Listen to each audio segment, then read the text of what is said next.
Assalamualaikum warahmatullahi wabarakatuh. Salam sejahtera bagi kita semua. Kembali lagi bertemu dengan saya Rika Febriani dari Program Studi Pendidikan Pancasila dan Kewarganegaraan Universitas Negeri Padang. Pada sesi pertemuan ini kita akan membahas mengenai Pancasila sebagai sistem etika. Ini adalah sesi kedua dari dua pertemuan mengenai Pancasila sebagai sistem etika. Pada sesi ini kita akan membahas mengenai dinamika dan tantangan Pancasila sebagai sistem etika di masing-masing periode pemerintahannya. Terdapat tantangan Pancasila sebagai sistem etika. Pada Orde Lama misalnya, pemilu itu diselenggarakan dengan semangat demokrasi yang diikuti banyak partai politik. Tapi hanya 4 partai politik saja yang dapat memenangkan pemilu, yaitu Partai Nasional Indonesia, Partai Muslimin Indonesia, Partai Nahdlatul Ulama, dan Partai Komunis Indonesia. Nah, pemerintahan Soekarno dianggap menganut sistem demokrasi terpimpin yang cenderung otoriter. Sehingga pada era Orde Lama ini berbagai pihak itu menganggap belum mengikuti etika Pancasila. Sementara pada Orde Baru, sistem etika Pancasila itu diletakkan dalam bentuk penataran P4, ya, pedoman, penghayatan, dan pengamalan Pancasila. Pada zaman Orde Baru juga muncul istilah-istilah seperti konsep manusia Indonesia seutuhnya yang merefleksikan Pancasila, etika Pancasila. Ada juga konsep-konsep seperti manusia yang sifatnya monodualistik. Namun, konsep etika yang ada pada zaman Orde Baru ini dilihat sebagai bentuk doktrinisasi Pancasila. Sehingga sebenarnya dia tidak mencerminkan etika yang sebenarnya, hanya sebagai yang normatif saja. Namun di era selanjutnya, di era reformasi, kita cenderung tenggelam dalam euforia demokrasi.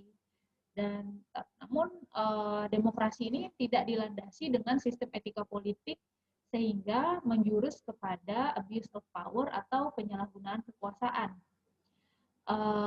Menurut Sofyan Effendi tahun 2006, dia melihat bahwa permasalahan moral bangsa pada saat ini semakin merosot dan hanyut dalam arus konsumerisme, hedonisme, eksklusivisme, dan tidak didasari dengan sila ketuhanan yang Maha Esa. Kemudian kita lanjut kepada pembahasan mengenai esensi Pancasila sebagai sistem etika. Nah, di masing-masing sila terdapat esensi nilai-nilai yang berhubungan dengan masing-masing silanya itu.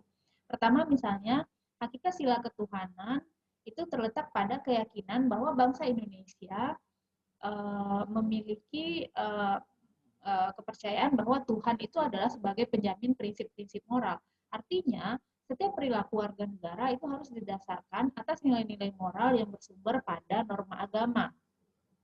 Kedua, hakikat sila kemanusiaan terletak pada sifat actus humanus, yaitu tindakan manusia yang mengandung implikasi dan konsekuensi moral. Sementara itu ada yang disebut dengan istilahnya actus homini, yaitu tindakan manusia itu tindakan manusia biasa saja tanpa adanya konsekuensi atau implikasi moral. Nah, yang lebih ditekankan kepada dalam sila kemanusiaan ini adalah actus humanus yang memiliki konsekuensi moral. Yang ketiga, hakikat sila persatuan itu terletak pada kesediaan untuk hidup bersama sebagai warga bangsa yang mementingkan masalah bangsa di atas kepentingan individu atau kelompok. Jadi rasa persatuan ini ditegaskan dalam prinsip sukarela, ya. Sementara esensi sila keempat misalnya hakikat sila kerakyatan itu terletak pada prinsip musyawarah untuk mufakat. Artinya manusia Indonesia itu menghargai diri sendiri sama halnya dengan menghargai orang lain. Dan yang kelima, hakikat sila keadilan sosial bagi seluruh rakyat Indonesia itu merupakan perwujudan dari sistem etika yang tidak hanya menekankan pada kewajiban semata atau kita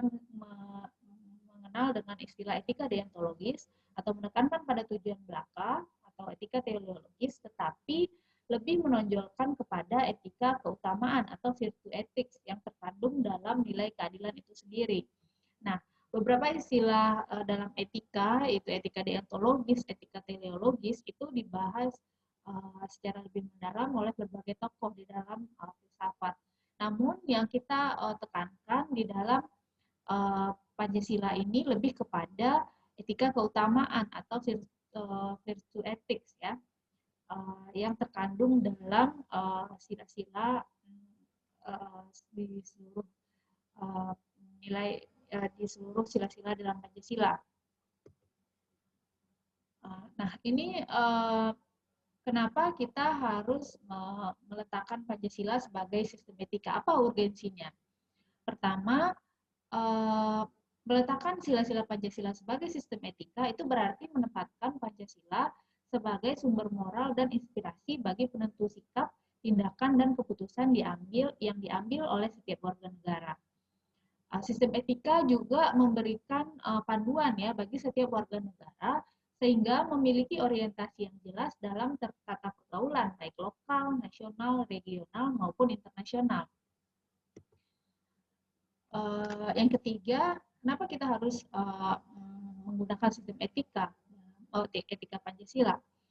Karena dapat menjadi dasar analisis bagi berbagai kebijakan yang dibuat oleh penyelenggara negara, sehingga tidak keluar dari semangat negara kebangsaan yang berjiwa Pancasilais. Jadi merupakan dasar analisis ya terhadap kebijakan-kebijakan yang dibuat oleh penyelenggara negara.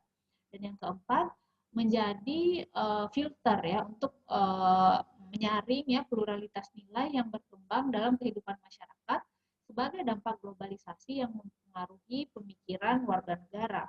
Nah, kita tahu bahwa dampak globalisasi ini sangat banyak ya, khususnya bagi kalangan remaja, kaum milenial. Namun dengan adanya etika Pancasila ini diharapkan dapat menjadi filter atau penyaring nilai-nilai yang tidak sesuai dengan nilai-nilai Pancasila. Ya. Baik, saya kira penjelasan mengenai Pancasila sebagai sistem etika pada pertemuan ini dicukupkan sampai ini.